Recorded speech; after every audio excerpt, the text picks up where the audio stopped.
Hello everyone, welcome back to the channel. In today's video, I'm going to teach you how to calculate total hatch area in Autocad. This is a very useful technique when you are working on floor plans, site plans, quantity calculations, or any project where you need accurate area measurements from multiple hatch objects. Let's get started.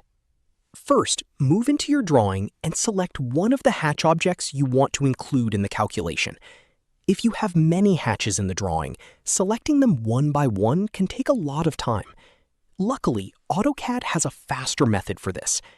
After selecting one hatch, right-click and choose Select Similar from the menu.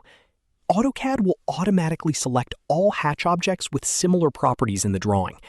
This makes the workflow much quicker and helps avoid missing any hatch objects during the calculation process. Once all the required hatches are selected, right-click again and choose Properties. This will open the Properties panel on the side of your screen. Inside the Properties panel, scroll down until you find the section labeled Area or Cumulative Area. Here, Autocad automatically displays the total combined area of all the selected hatch objects. The displayed value represents the complete hatch area based on the units used in your drawing. This method is very efficient because Autocad performs the calculation instantly without requiring any manual math.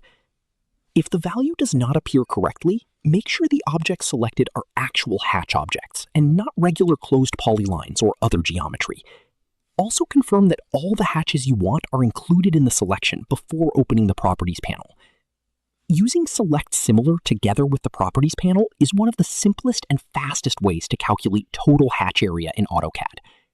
And there you have it. That's how to calculate total hatch area in Autocad quickly and accurately. Thanks for watching, and happy designing.